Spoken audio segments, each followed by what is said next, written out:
Bismillahirrahmanirrahim. Assalamualaikum warahmatullahi wabarakatuh.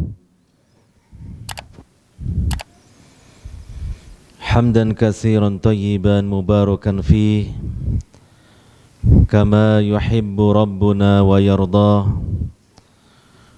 Ashhadu an la ilaha illallah wahdahu la syarika wa ashhadu anna Muhammadan abduhu wa rasuluh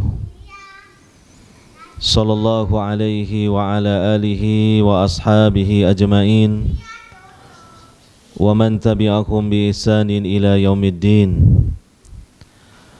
Wa qala tabaraka wa ta'ala fi kitabihil karim wasari'u ila maghfiratin min rabbikum wa jannah arduha as-samawati wal ard u'iddat lil muttaqin. Wa qala aydan ya ayyuhalladzina amanu kutiba alaikumus siyam kama kutiba alal ladzina min qablikum la'allakum tattaqun. Al-ayatan amma ba'd. Hadirin wal hadirat, para bapak, para ibu, saudara-saudari sekalian yang semoga senantiasa mendapatkan rahmat dan taufik dari Allah Subhanahu wa taala. Alhamdulillah, pada kesempatan petang hari ini kita masih diberi kesempatan, dan terkhusus yang hadir di majelis ini tentunya diberi kesehatan dan juga diberi berbagai limpahan nikmat dan karunia dari Allah Subhanahu wa taala, terutama nikmat Islam dan iman. Mari senantiasa kita berusaha untuk menjadi hamba-hamba Allah yang pandai bersyukur kepadanya dalam keadaan dan situasi apapun juga. Karena selagi kita masih hidup di dunia ini, apalagi kita masih tetap di atas Islam dan iman, maka pasti kita masih mendapatkan limpahan karunia, bahkan rahmat dari Allah Subhanahu wa taala jika kita adil di dalam melihat dan memandangnya. Makanya Allah taala berfirman, dan ini berlaku untuk kita tentunya, wa in ta'uddu ni'matallahi la tuhsuha. Jika kalian berusaha untuk menghitung-hitung nikmat-nikmat Allah, niscaya kalian tidak akan sanggup untuk menghitungnya. Dan juga secara khusus pada kesempatan petang hari ini, kita bisa hadir di majlis yang insya Allah sangat diberkahi oleh Allah Subhanahu wa ta'ala ini. Kalaulah mungkin ada sebagian di antara hamba-hamba Allah di bulan Ramadan ada kebiasaan menjelang berbuka sambil menanti saatnya berbuka, mungkin mengadakan jalan-jalan bersama keluarga ke alun-alun, ke taman bunga dan yang lainnya. Ya, hukum asalnya boleh-boleh saja. Tetapi jika kita berjalan-jalan dan bahkan singgah di taman dari taman-taman sorga di muka bumi ini, tentu ini lebih utama. Tentu ini lebih bermanfaat. Tentu ini mendatangkan banyak sekali keberkahan dari Allah Subhanahu wa taala. Ketahuilah, taman sorga yang ada di muka bumi ini adalah majlis ilmu. Majlis seperti yang sekarang kita hadiri ini. Kita teringat pesan dari Nabi SAW pernah menyampaikan kepada para sahabat beliau, jika kalian melewati taman di antara taman-taman sorga di muka bumi ini, maka singgahlah, mampirlah. Lalu para sahabat bertanya kepada Nabi SAW, wahai Nabi, taman sorga di muka bumi ini apa? Kata Nabi SAW, majlis ilmu.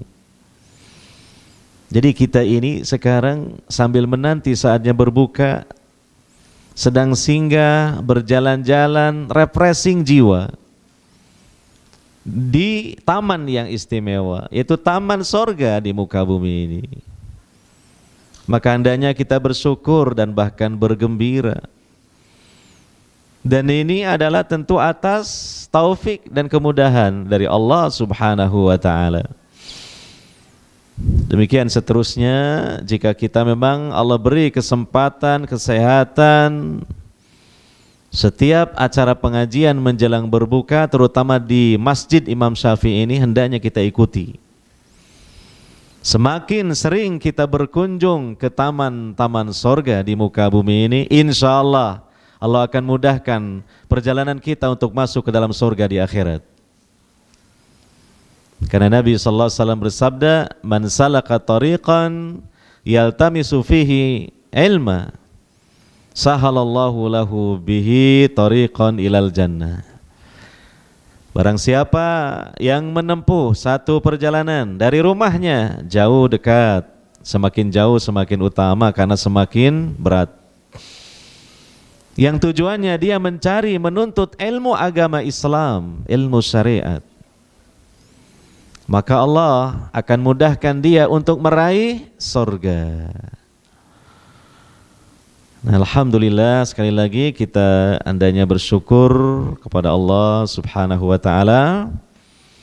Syukur itu nanti kembalinya, kebaikannya semuanya kepada kita yang bersyukur, bukan kepada Allah yang kita syukuri, karena Allah enggak butuh dengan kita.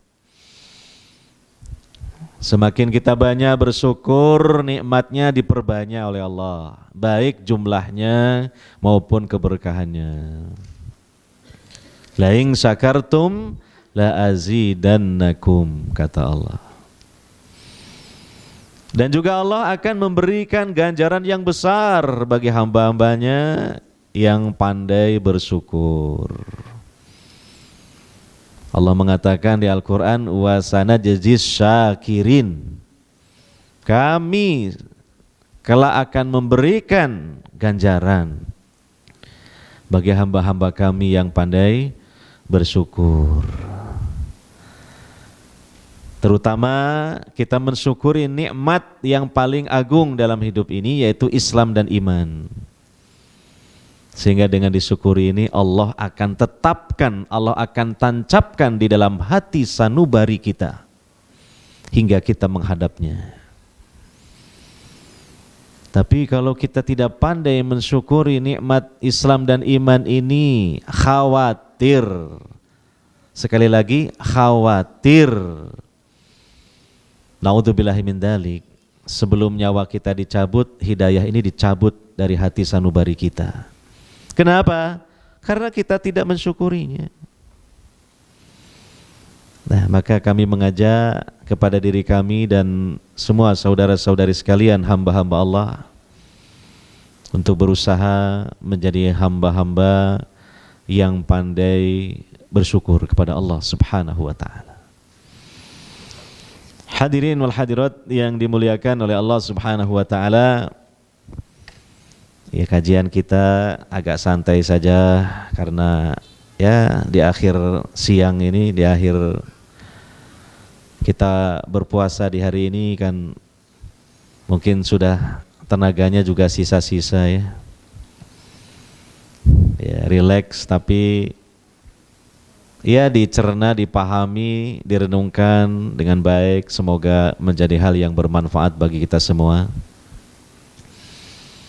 Kita akan membahas sesuai dengan yang telah diedarkan melalui flyer tentang tema kajian kita pada kesempatan petang hari ini, yaitu Ramadan Jalan Menuju Sorga. Judulnya indah ya. Ya, indah judulnya itu. Yang indahnya itu terutama sorga. Maka karena sorga itu ya, di antara jalan menuju ke sana adalah dengan Ramadan, semoga Ramadan ini dalam pandangan kita juga menjadi indah. Ya. Ramadan jalan menuju surga. Ini judulnya, dari judulnya saja sudah memunculkan pertanyaan besar yang harus dijawab dan dijelaskan. Artinya dengan kata lain, kok bisa Ramadan itu menjadi jalan menuju surga? Gitu. Pastinya kan membuat judul ini kan nggak sembarangan. Pasti ada alasan, pasti ada argumen, ada dalil, kan gitu. Jawabannya, ya itu nggak sembarangan bikin judul. Ya, itu adalah kesimpulan. Maka kalau kita jawab, kita jelaskan kenapa Ramadan ini menjadi jalan menuju sorga. Karena Ramadan, ya, terutama Allah Subhanahu wa ta'ala syariatkan kepada kita sebagai hamba-hambanya yang mukmin dan mukminah melaksanakan puasa di dalamnya. Puasa yang wajib, merupakan salah satu dari rukun Islam yang 5. Maka target utama dengan Allah mensyariatkan puasa di bulan Ramadan ini adalah mencetak, menggembleng diri-diri kita untuk tampil menjadi hamba-hamba Allah yang muttaqin, yang bertakwa. Sebagaimana ayat yang banyak disampaikan di bulan Ramadan itu. Surah Al-Baqarah ayat 183. Ya ayyuhalladzina amanu kutiba alaikumus siyam kama kutiba alal ladzina min qablikum la'allakum tattaqun. Wahai orang-orang yang beriman, telah diwajibkan atas kalian berpuasa, maksudnya puasa Ramadan. Ya, perhatikan menurut para ulama ahli tafsir di setiap ayat Quran jika diawali dengan panggilan wahai orang-orang yang beriman, ya ayyuhalladzina amanu, maka ini ayat ditujukan begitu istimewa bagi kalangan hamba-hamba Allah yang istimewa, yaitu hamba-hambanya yang beriman. Maka wajib orang-orang beriman ketika Allah panggil, dia mengarahkan pandangannya, dia membuka telinganya, dia membuka mata hatinya untuk memperhatikan apa yang kemudian Allah akan sampaikan setelah memanggil ya ayyuhalladzina amanu itu, yang biasanya adalah berupa perintah atas sesuatu atau larangan dari sesuatu. Perintah atas sesuatu atau larangan dari sesuatu. Biasanya begitu. Maka sebagai orang-orang yang beriman wajib menyambut, meresponnya dengan semboyan sami'na wa ata'na. Kami mendengar dan kami mentaati. Pertama mendengar, artinya jangan kita palingkan perhatian kita untuk tidak memperhatikan ketika Allah memanggil ya ayyuhalladzina amanu. Segera kita fokus, konsentrasikan mata hati kita, pendengaran kita. Ini namanya sami'na. Kemudian selanjutnya apa? Wa ata'na. Artinya apa? Kalau itu berupa perintah atas sesuatu, maka laksanakan. Ya. Kalau itu adalah berupa larangan dari sesuatu, maka tinggalkan. Nah, itulah semboyan seorang hamba yang mukmin, baik laki-laki maupun wanita, sami'na wa ata'na. Demikian berkaitan dengan perintah Allah Subhanahu wa ta'ala berupa melaksanakan puasa Ramadan pada ayat 183 Al-Baqarah itu. Maka kita laksanakan perintah melaksanakan puasa. Yeah. Nah, di ujung ayatnya tujuan terakhir, target utama dengan Allah menggembleng kita berupa melaksanakan syariat puasa di bulan Ramadan, la'allakum tattaqun, agar kalian bertakwa, agar kalian menjadi hamba-hamba Allah yang muttaqin. Kalau boleh diibaratkan, Ramadan itu seperti madrasah, sekolah. Ya, ya sekolah selama 1 bulan. Di dalam sekolah itu kita dididik, diajar, digembleng, dicetak, dibina dengan pelajaran-pelajaran dengan temanya taqwallah, sehingga nanti selesai sekolah, selesai madrasahnya, kita diharapkan menjadi alumni dengan memperoleh gelar muttaqin. Itu ya. Ini poin pertama. Poin kedua, nah ini sudah menjawab pertanyaan tadi. Kenapa Ramadan itu menjadi jalan menuju sorga? Sorga itu Allah Subhanahu wa ta'ala akan wariskan, akan hadiahkan untuk hamba-hambanya yang muttaqin. Gitu. Banyak di Al-Quran disebutkan. Nah, di antaranya di surah Ali Imran ayat 133 yang tadi saya sampaikan di awal muqaddimah tadi. Wasari'u ila magfiratim mir rabbikum wa jannah arduhas samawati wal ard uiddat lil muttaqin. Dan bersegera kalian itu, jangan suka berlambat-lambat. Hidup di dunia ini jangan terlalu banyak santainya. Nanti aja santainya kalau kedua kaki kita menginjak tanah surga, santai. Nggak ada ibadah di sana kecuali zikir-zikir pada Allah. Nggak perlu bekerja cari uang, karena hanya menikmati berbagai fasilitas sarana kenikmatan yang luar biasa yang kekal abadi. Wasari'u, bersegera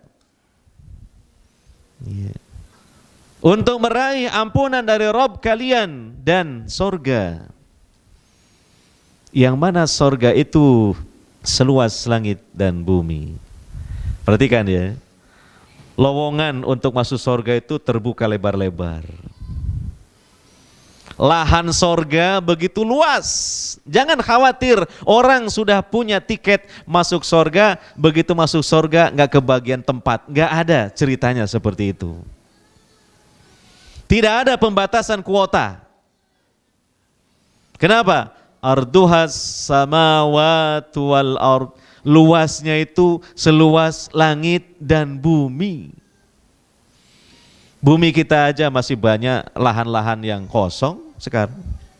Hutan-hutan belantara yang belum dijamah oleh manusia masih banyak. Apalagi sorga bukan hanya seluas bumi, seluas langit, bahkan 7 lapis langit. Arduhas samawati wal ard. Ini suatu perlombaan yang sangat membuat kita lapang jiwa kita ini. Beda dengan kita berlomba cari harta duniawi, ya, itu sudah banyak kesempitan-kesempitan di situ. Karena memang yang dikejarnya sempit dan yang mengejarnya luar biasa banyaknya, dan terkadang juga menggunakan berbagai cara untuk mengalahkan kompetitornya atau pesaingnya.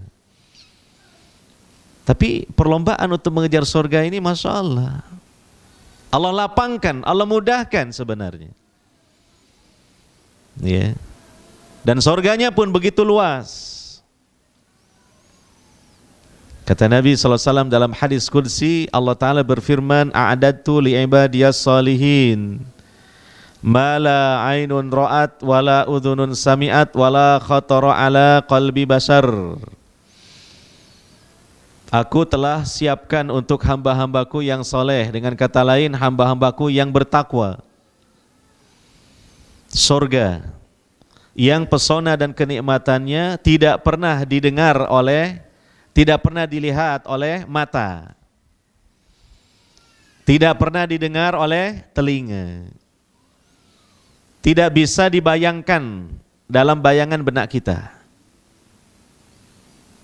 Kalau kita berhasil untuk berimajinasi membayangkan suatu pemandangan panorama yang sangat indah, maka hasilnya itu beda dengan surga. Surga lebih indah lagi. Ya. Nah, itu gambaran yang sederhana yang dapat kita tangkap. Padahal hakikatnya jauh lebih hebat lagi bagaimana keadaan dan situasi di sorga itu. Ya. Nah kemudian wa'indat lil muttaqin, sorga yang luasnya seluas langit dan bumi itu telah disiapkan. Jadi bahasa Al-Quran itu bukan akan disiapkan, bukan, telah disiapkan. Menggunakan fi'il madhi majhul. Fi'il madhi itu kalau bahasa Inggris sama dengan past tense. Jadi kata kerja bentuk lampau. Artinya Allah sudah menciptakan sorga. Sudah selesai Allah menciptakan sorga lengkap dengan seluruh fasilitas dan kenikmatannya, sedang menunggu dan merindukan para penghuninya. Itu. Jadi ini satu iming-iming yang luar biasa, karena iming-imingnya itu sudah diadakan oleh Allah. Ya. Maka ini semakin seharusnya membuat kita termotivasi. Begitu Allah menyebutkan surga di Al-Quran, untuk kita berusaha dapat meraihnya. Dan Allah katakan wasari'u, bersegera. Karena apa? Kesempatan hidup di dunia sebentar. Kesempatan untuk mendapatkan surga ini terbatas, dibatasi dengan ajal kita masing-masing. Ya, maka kita harus bergegas, bersegera mencambuk jiwa kita untuk kemudian melepaskan segala kemalasan-kemalasan kita. Ya. Uiddat, telah disiapkan lil muttaqin, untuk orang-orang yang bertakwa. Nah, ini sudah jawaban dari temanya. Kenapa Ramadan itu menjadi jalan menuju surga? Cuma yang kedua, puasa yang seperti apa yang mengharuskan kita untuk meraih predikat takwa? Yang mana takwa itu menjadi kunci pembuka pintu surga. Apakah hanya puasa-puasa, sekedar puasa tanpa kemudian adanya satu upaya untuk menyesuaikan dengan ilmu yang datang dari Nabi SAW? Tentunya ya harus puasa yang sesuai dengan standar syariat, sesuai dengan tuntutan Allah Subhanahu wa ta'ala dan tuntunan Rasulnya sallallahu alaihi wasallam.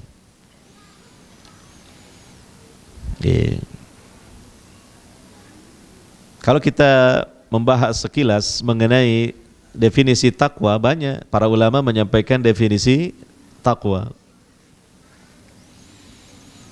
yang sangat baik disampaikan oleh sahabat Thalaq bin Habib radhiyallahu anhu. Beliau mengatakan at-taqwa huwa an ta'mala bi ta'atillah ala nurim minallah tarju sawaballah wa anta tatruka ma'asiyallah ala nurim minallahi takhafu iqaballah. Engkau melaksanakan ketaatan kepada Allah di atas cahaya dari Allah, engkau mengharap pahala dari Allah. Dan engkau meninggalkan larangan-larangan Allah di atas cahaya dari Allah karena engkau takut siksaan Allah. Ini definisi sudah sangat lengkap mengenai apa? Takwa. Ada 2 poin. Poin pertama dalam hal ketaatan. Poin yang kedua dalam hal larangan. Yang pertama adalah melaksanakan ketaatan, melaksanakan perintah-perintah Allah di atas cahaya dari Allah. Apa yang dimaksud dengan cahaya dari Allah? Yang dimaksud cahaya dari Allah adalah ilmu syar'i. Al-ilmu minal kitabi was sunnah ala fahmi salafil ummah. Ilmu yang bersumber dari Al-Quran, dari Al-Hadis, dengan pemahaman yang benar sesuai dengan arahan Quran dan Hadis, yaitu pemahaman as-salafus soleh, terutama para sahabat Nabi radhiyallahu anhum ajmain. Itu namanya cahaya. Dan kita di dalam melaksanakan satu perintah dalam agama Islam ini berdasarkan keterangan Al-Quran, hadis sahih dengan pemahaman yang sahih. Pastikan itu dilandasi dengan hal itu. Karena kalau tidak, maka mungkin kita menganggap itu satu perintah, ternyata malah larangan. Sehingga kita berarti melaksanakan larangan. Salah kita dalam mewujudkan ketakwaan. Tidak sesuai dengan definisinya. Maka wajib di atas cahaya dari Allah. Dan agar kita memiliki cahaya dari Allah dalam melaksanakan perintah Allah, maka kita hendaknya cinta dan rajin menuntut ilmu syar'i. Mempelajari kitabullah Al-Quran, mempelajari sunnah Nabi sallallahu alaihi wasallam dengan pemahaman yang benar. Bisa dipahami itu ya. Dan niatnya apa? Tarju sawab Allah. Engkau mengharap ganjaran dari Allah, surga Allah. Yang tadi kita sampaikan sekilas mengenai itu. Jadi kalau orang itu melaksanakan perintah Allah, diantaranya mengharap surga, itu bukanlah keluar dari nilai keikhlasan. Itu bagian dari nilai keikhlasan. Karena sorga itu milik Allah, karena sorga itu pemberian Allah, ujung-ujungnya kembali kepada Allah. Sehingga sesuai dengan makna lillahi ta'ala, bahwa kita melaksanakan perintah Allah itu karena Allah ta'ala. Nah, kemudian poin yang kedua dalam hal larangan, wa antatruka ma'asiyallah. Engkau meninggalkan maksiat-maksiat kepada Allah, meninggalkan larangan-larangan Allah. Demikian juga ala nurim minallah, di atas cahaya dari Allah. Sama. Jangan sampai kita judulnya meninggalkan larangan Allah katanya. Ternyata bukan larangan, malah perintah. Berarti kita meninggalkan perintah Allah. Tidak sesuai dengan definisi takwa. Butuh kepada ilmu yang memadai. Niatnya apa? Takhafu iqab Allah. Kita takut siksaan dari Allah, yaitu neraka Allah. Dan neraka itu wa ma asbaruhum 'alan nar. Enggak ada yang bisa sabar dan tahan dengan neraka, enggak ada. Siapapun juga. Kecuali para malaikat Allah yang memang Allah tempatkan di neraka menjadi penjaga-penjaganya. Adapun jin dan manusia yang dimasukkan ke dalam neraka, meskipun jin itu dari api, tapi dia tidak akan tahan dengan neraka, dengan api neraka. Karena memang neraka itu Allah takdirkan sebagai siksaan dan hukuman yang tidak tertahankan. Naudzubillahi min dzalik. Hadirin wal hadirat yang dimuliakan oleh Allah Subhanahu wa taala. Itulah penjelasan ringkas. Tapi bukan berarti ini kita ngaji selesai, ntar belum selesai. Itu penjelasan ringkas. Mengenai Ramadan itu terutama dengan syariat puasa yang dijalankan oleh hamba-hamba Allah yang beriman. Itu menjadi jalan menuju surga.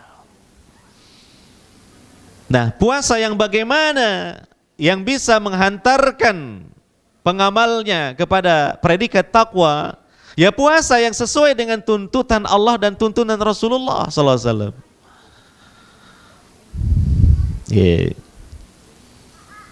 Di antaranya di dalam beberapa hadis Nabi sallallahu alaihi wasallam mengatakan tentang puasa yang dituntut oleh Allah Subhanahu wa taala. Misalnya beliau bersabda dalam hadis, laisa siyam minal akli wasyurbi wa innamas siyam minal lagwi warrafath. Tidak dikatakan puasa kalau hanya meninggalkan makan dan minum saja. Tetapi yang namanya puasa juga meninggalkan al-lagwu. Apa al-lagwu itu? Perkataan, dan perbuatan sia-sia. Contohnya ketika ngaji ngobrol, itu perkataan yang sia-sia. Betul apa tidak? Ketika ngaji ngobrol sendiri-sendiri sama temannya, itu perkataan yang sia-sia. Harusnya kan ketika ngaji diperhatikan yang menyampaikan ilmu. Dan itu merupakan adab sebagai talibul ilmi. Jangan ngobrol, itu perkataan sia-sia. Iya. Apalagi ketika sedang puasa, kata Nabi SAW, tidak dikatakan puasa hanya meninggalkan makan dan minum saja, tetapi yang namanya puasa meninggalkan al-lagu. Apa al-lagu? Perkataan sia-sia dan amal perbuatan yang sia-sia. Perkataan dan perbuatan sia-sia saja harus ditinggalkan ketika puasa, supaya puasanya sesuai dengan tuntutan syariat. Apalagi yang lebih dari itu, yang dilarang oleh Allah. Maksiat-maksiat. Iya. Qiyas aulawiyah istilahnya. Kalau al-lagwi saja membuat cacatnya puasa seseorang, apalagi yang lebih dari itu, melakukan apa yang diharamkan oleh Allah Subhanahu wa taala. Baik berupa perkataan maupun perbuatan. Berarti puasa yang dituntut oleh Allah dan dituntunkan oleh Rasulnya juga bukan hanya puasa perut dan yang di bawah perutnya saja, tetapi puasa seluruh anggota tubuhnya, bahkan puasa hatinya. Ya, innamas siyam minal lagwi warrafas, rafas perkataan seronok yang membangkitkan syahwat.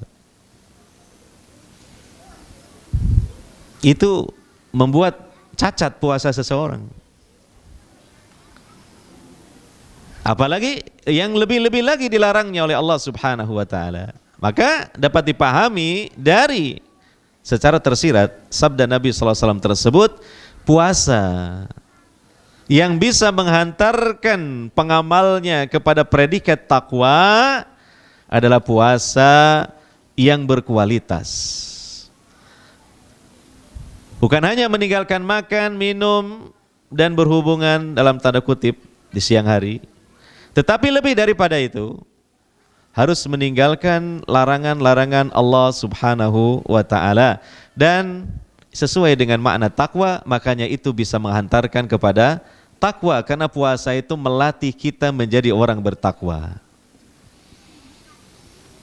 Maka Imam Ibnul Qayyim Al-Jauziyah membagi orang berpuasa jadi 3 tingkatan ya. Pertama, golongan awam, puasanya itu puasa perut dan yang di bawah perut saja. Nah, ini kita jadikan sebagai bahan introspeksi diri. Berpuluh-puluh tahun kita puasa, apakah tetap saja begitu? Semestinya ada peningkatan. Upgrade, harus ada peningkatan. Seiring dengan meningkatnya usia dan ilmu. Bertambahnya usia dan meningkatnya ilmu. Yang kedua, puasa al-khawas, golongan khusus. Puasanya lebih daripada puasa perut dan yang di bawah perut saja, tapi dia mampu mempuasakan seluruh anggota tubuhnya yang lain dari maksiatnya masing-masing. Bagaimana dia mempuasakan matanya? Matanya tidak digunakan melihat yang diharamkan ketika puasa. Dia telah berhasil mempuasakan matanya. Ini aja bukan hal yang mudah. Betul, Pak? Iya. Apalagi sekarang kita ini ada 2 pemandangan dalam hidup kita ini. Pertama, pemandangan dunia nyata, yang kedua pemandangan dunia maya. Itu. Dan umumnya tidak lepas dari pemandangan yang ngotor bukan cuci mata itu. Cuci mata ngotori hati namanya. Nah, ini tidak mudah. Perlu kepada mujahadah, kesungguhan untuk mewujudkan puasa yang sesuai dengan standar syariat itu. Iya. Makanya harus berhati-hati dengan HP kita ini ya, dikurangilah keakrabannya, lebih akrab dengan mushaf Al-Quran. Dalam rangka apa? Saddud dari'ah. Apa itu? Tindakan preventif. Terlalu akrab dengan HP, akhirnya terlalu banyak lihat pemandangan di HP. Lah pemandangan di HP itu enggak semuanya positif, bercampur dengan yang negatif. Padahal kita sedang apa? Positif puasa. Itu dikurangi. Ya HP-nya ya mungkin lihat yang perlu-perlu, yang berkaitan dengan ilmu, yang kalau di grup mungkin ada nasihat, artikel, baca. Dan yang lainnya bisnis ya seperlunya. Selebihnya beralih kepada apa? Megang ini, apa ini? Al-Quran. Ramadan ini identik dengan kita akrab dengan Al-Quran. Baca dan baca, bahkan kalau bisa dipelajari isinya. Namanya tadarus, dipelajari isinya. Minimal tilawah, membaca. 1 huruf dapat 10 pahala, apalagi di bulan Ramadan. Gitu.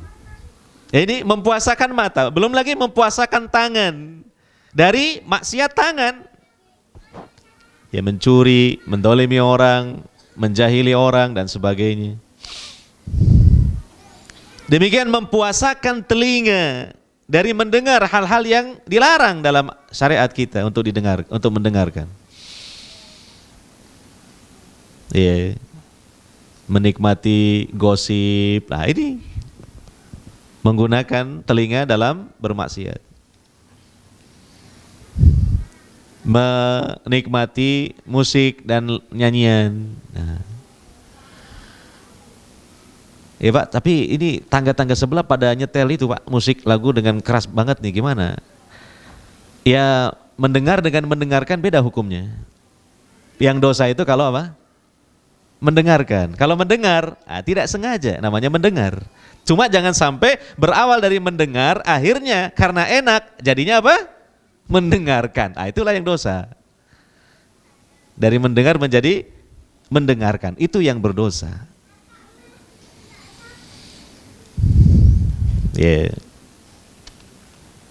Kaki puasakan dari maksiatnya, yaitu apa? Melangkahkan kaki ke tempat yang dilarang, ke majelis-majelis kesia-siaan, apalagi majelis maksiat. Nah, ini golongan yang kedua, ini di atas golongan yang pertama. Inilah insya Allah sudah bisa menghantarkan orang yang berpuasa kepada predikat takwa. Yang ketiga, ini yang paling istimewa ini. Kata Imam Ibnul Qayyim, di atas khawas, namanya khawasul khawas, orang yang khusus dari yang khusus. Jadi mereka bukan hanya puasa perut dan yang di bawah perut, kemudian mempuasakan seluruh anggota badannya, tapi juga mempuasakan jiwa dan hatinya. Wah, ini berat nih. Ini golongan pilihan ini. Ya. Di hati manusia ini kan banyak al-khawatir. Apa khawatir itu? Lintasan-lintasan yang buruk, banyak sekali. Karena memang kita ini didampingi oleh 2 qarin. Pertama qarin malaikat, yang satunya qarin setan jin. 2 kekuatan yang berseberangan. Kekuatan positif dan negatif, kebaikan dan keburukan, mengajak ke surga, yang satunya mengajak ke neraka. Ditambah lagi kita punya hawa nafsu, indan nafsa la ammaratum bisu. Kecenderungan nafsu ini mengajak kepada yang buruk juga. Maka sesungguhnya hati ini selagi terjaga tidak tidur, terus berkecamuk, berperang. Mana yang kita tangkap, mana yang kita rengkuh, itulah menjadi perkataan dan amal hati. Maka hati-hati, jaga hati. Nah, orang yang sudah mencapai tingkatan khawasul khawas, itu dia mampu mempuasakan hatinya. Dan itu lebih berat lagi. Ya, perkara-perkara yang diharamkan, yang merupakan perkataan dan amalan hati, maka dia berusaha menghindarinya. Hasad, kebencian kepada muslim tanpa alasan yang benar, suudzon, ya. Nah, itu penyakit hati. Maka orang yang puasanya sudah mencapai tingkatan yang ketiga, dia terbebas dari hal seperti itu. Maka dia telah mempuasakan hatinya. Iya. Nah, jadi itu ya penjelasan singkat. Ramadan ini bisa menghantarkan kita kepada surga. Ramadan jalan menuju surga. Dengan bagaimana kita mengupayakan puasa ini sebaik-baiknya sesuai dengan standar syariat. Sudah saatnya kita melakukan peningkatan, upgrade puasa kita. Kalaulah mungkin puasa perut ya, itu ya puasa kita dulu waktu masih kecil gitu. Lah kita kalau sekarang sudah tua ini atau setua ini ya, sudah saatnya untuk melakukan puasa tingkatan yang di atasnya lagi. Setidaknya tingkatan yang kedua. Coba kita introspeksi diri kita masing-masing, baik di sini maupun di luar sana atau di rumah kita. Dan cukuplah Allah sebagai pengawas kita. Ya, kita punya satu komitmen di hadapan Allah, ingin puasa ini setidaknya tingkatan yang kedua. Maka ketika misalnya contoh dalam keseharian ada iming-iming melakukan maksiat, ingat kita sedang puasa. Bahwa puasa kita ini bukan sekedar puasa perut saja. Saya jangan terjun dalam maksiat ini. Ini menjadikan puasa saya tingkatannya rendah. Hanya mungkin tingkatan pertama tadi. Tingkatan orang awam. Asik di grup WA, wah terpancing mau guyon sing macam-macam, wah ditahan, di-delete gak jadi. Karena apa? Kita ingin berada pada tingkatan setidaknya yang kedua dari orang-orang yang berpuasa. Itu. Kan gitu. Ya.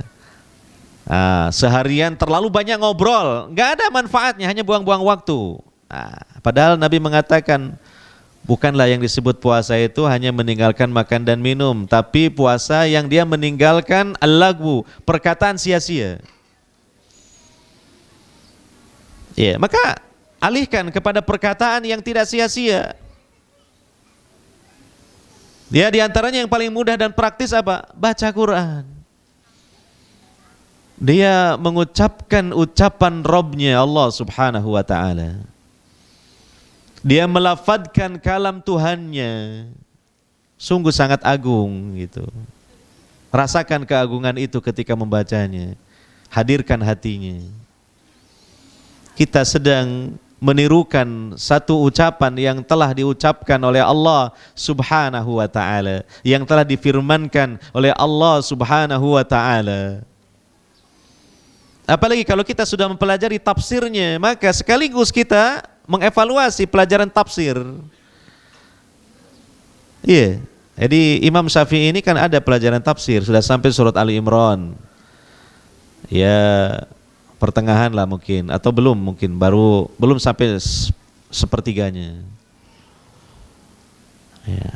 Atau mungkin sudah belajar di tempat yang lain, tafsir Al-Quran. Maka sambil kita membaca lafadznya, hati kita memunculkan pengertian dan tafsirnya. Itulah namanya tadabbur Quran. Itu namanya merenungi kandungan Al-Quran. Itu yang biasa disampaikan oleh sebagian kita dalam syairnya. Moco Quran angen-angen sak maknani. Ternyata ya sedikit orang yang melakukan itu. Iya. Itu yang bisa menyubur dan menggemburkan lahan hati kita. Hadirin wal hadirat yang dimuliakan oleh Allah Subhanahu wa taala. Lebih terperincinya mengenai kriteria orang-orang yang bertakwa itu disebutkan oleh Allah Subhanahu wa taala di dalam Al-Qur'an surah Ali Imran. Ya. Mulai ayat 15 sampai 17. 15, 16, 17. Terutama Allah menyebutkan secara terperinci kriteria orang-orang yang bertakwa pada ayat 16 dan 17. 16 dan 17. Sampai Syekh Abdurrahman bin Nasir As-Sa'di rahimahullah dalam tafsirnya mengatakan pada ayat 16 surah Ali Imran itu Allah memerinci tentang khisalut taqwa, perangai atau karakteristik takwa. Maka hendaknya setiap insan menimbang dirinya dengan perangai ini. Kalau perangai-perangai ini ada pada dirinya, insya Allah dia calon penghuni surga. Tetapi apabila perangai ini tidak ada sama sekali, dia belum memenuhi kriteria menjadi calon penghuni surga. Segera daftarkan dirinya kepada Allah menjadi calon penghuni surga. Syarat berlaku, yaitu di ayat 16-17. Penuhi syaratnya. Karena itu perangai takwa, dan takwa adalah kunci pembuka pintu surga. Maka berkaitan dengan momen Ramadan kita, terutama dengan di siang harinya kita melaksanakan puasa, kita munculkan, kita hadirkan seluruh perangai takwa di ayat 16-17 ini. Insya Allah puasa kita, Ramadan kita menghantarkan kita menjadi hamba yang muttaqin.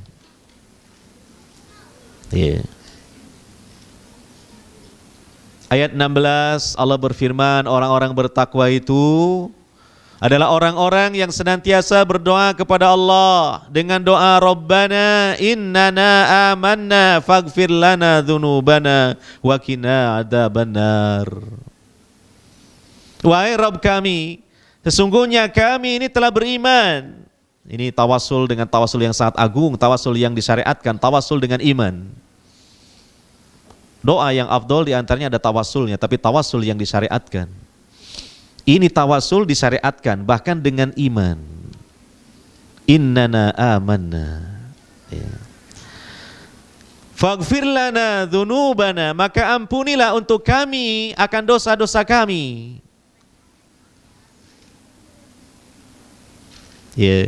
Mengharapkan maghfirah Allah Subhanahu wa taala. Dan sepertinya kita lebih mengutamakan maghfirah Allah sebelum pahala. Karena kita sangat banyak melakukan dosa. Ibaratnya pakaian, ampunan Allah itu di laundry, cuci. Kalau minyak wanginya itu pahala. Nah, pakaian kotor kira-kira mana yang didahulukan? Dikasih minyak wangi terus dicuci, atau dicuci dulu baru dikasih minyak wangi? Dicuci dulu baru dikasih minyak wangi. Nah, itu. Ibu-ibu ya yang biasa berkaitan dengan laundry di rumah ya. Kasih deterjen dulu baru kasih molto. Jangan molto terakhirnya deterjen. Kita butuh jiwa kita di laundry dulu dengan maghfirah Allah dari dosa, dari noda-noda dosa. Karena kita banyak dosa ini. Dosa dari meninggalkan perintah Allah. Dosa dari melaksanakan larangan Allah. Berapa banyak itu? Yang sudah diketahui maupun yang belum diketahui. Kelalaian-kelalaian kita berapa banyak itu? Hati-hati kita yang kotor kadangkala kepada Allah. Kotor hati kita. Iya. Kedoliman-kedoliman baik disadari atau tidak ada pada diri kita. Maka kita sangat membutuhkan ampunan Allah ini. Melalui doa ini kita minta kepada Allah. Wa qina adzabannar, dan peliharalah kami dari azab neraka. Ini Ramadan bulan berdoa. Kenapa? Karena sepanjang hari orang yang berpuasa doanya mustajabah. Kata Nabi sallallahu alaihi wasallam, salasu da'awatin mustajab la turad. Ada 3 golongan manusia yang doanya ini diijabah oleh Allah, enggak ditolak oleh Allah. Bahkan doanya itu membumbung tinggi ke angkasa, melewati pintu-pintu langit. Melewati awan dan melewati pintu-pintu langit. Di antaranya 3 golongan itu apa? As-saim hatta yuftir. Orang yang sedang berpuasa sampai dia berbuka. Doanya mustajabah.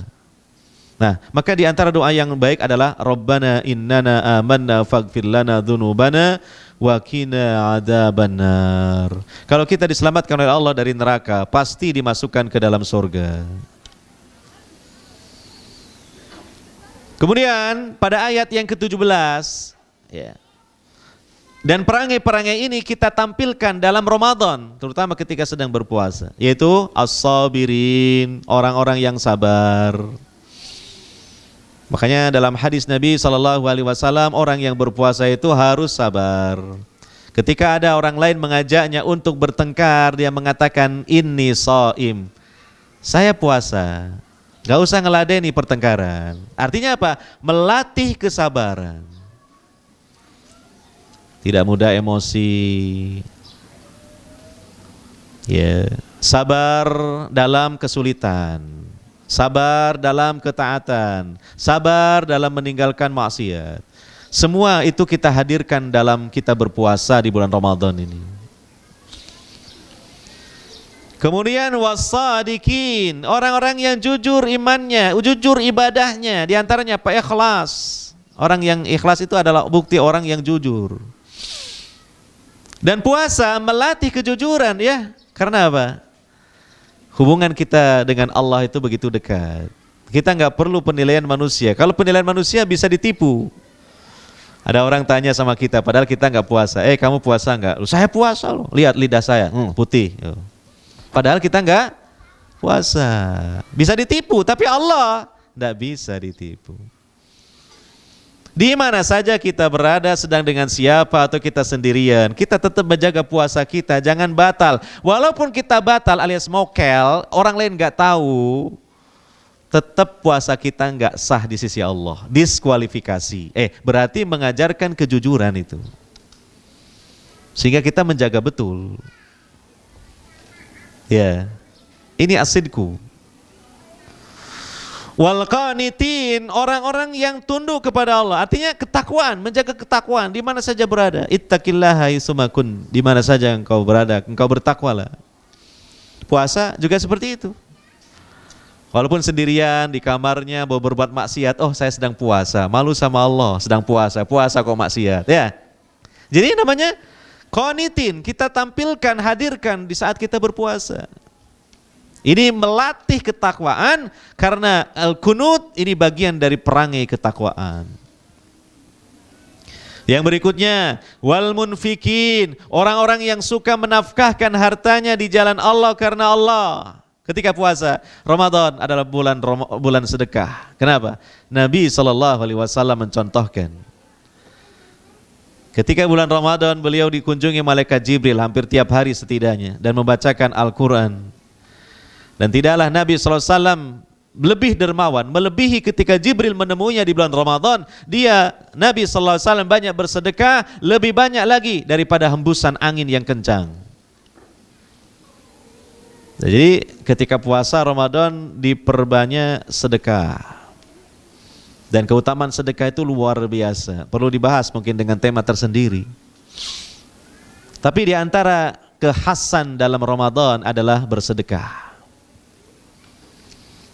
Termasuk bersedekah berupa memberikan iftar, Masya Allah, ya. Dapat pahala sebagaimana pahala orang yang puasa yang dia beli iftar itu. Apalagi kalau orangnya banyak yang dikasih berbuka itu. Kan gitu ya. Kalau kita banyak makanan, banyak duit, ya kita berupakan iftar, makanan, minuman iftar, ya. Masya Allah, apalagi bisa full 1 bulan, waduh luar biasa. Niatkan ikhlas karena Allah Subhanahu wa Ta'ala. Ini perangai, ya, infak, ini perangai ketakwaan. Dan yang terakhir, wal mustaghfirina bil ashar. Mereka senantiasa beristighfar di waktu sahur. Nah, ini erat kaitannya dengan Ramadan karena kita melakukan aktivitas sahur. Di akhir malam, menjelang datangnya waktu subuh, ketika kita sahur atau selesai menyantap makanan, meminum minuman sahur, kita bersimpu, bersendirian, berkhalwat dengan Allah Subhanahu wa Ta'ala. Kemudian lisan kita basahi dengan memperbanyak kalimat istighfar sebanyak-banyaknya. Ini waktu yang paling afdal untuk istighfar. Ya, apalagi di bulan Ramadan ini. Ada waktu sisa sebelum datangnya waktu subuh. Nah, kita beristighfar sebanyak-banyaknya. Ini adalah perangai dari ketakwaan. Dan ketika itu Allah Subhanahu wa taala sedang turun ke langit dunia dan mengatakan, siapa yang beristighfar kepadaku, aku akan ampuni. Ramadan di saat sahur, kesempatan emas bagi kita untuk memperbanyak istighfar kepada Allah Subhanahu wa taala. Bahkan bertaubat kepada Allah Subhanahu wa taala kalau kita mengingat ada dosa besar yang kita lakukan, sehingga insya Allah Ramadan selesai, dosa-dosa kita selesai di dunia ini karena mendapatkan ampunan dari Allah Subhanahu wa taala. Hadirin wal hadirat yang dimuliakan oleh Allah Subhanahu wa taala, demikian saja kajian menjelang berbuka pada kesempatan kali ini yang dapat saya sampaikan. Semoga bermanfaat, ya, bisa dirangkum sendiri inti dari apa yang tadi saya sampaikan, dan kita berharap kepada Allah Subhanahu wa taala, terutama dengan sebab, ya, puasa Ramadan ini Allah jadikan diri-diri kita sebagai hamba-hambanya yang muttaqin, sebagai sebaik-baik bekal dalam perjalanan hidup dunia dan akhirat, sebagai kunci pembuka pintu sorga di akhirat. Subhanakallahumma wa bihamdika asyhadu an la ilaha illa anta astaghfiruka wa atubu ilaik. Wa sallallahu ala nabiyyina Muhammadin wa ala alihi wa ashabihi ajmain. Wa akhiru da'wana alhamdulillahirabbil alamin. Dan sebelumnya saya sedikit mengingatkan, nanti ketika iftar jangan lupa membaca doanya dengan doa yang dituntunkan oleh Nabi sallallahu alaihi wasallam yang berbunyi dhahabad dhama'u wa batallatil uruqu wa thabatal ajru insyaallah. Wassalamualaikum warahmatullahi wabarakatuh.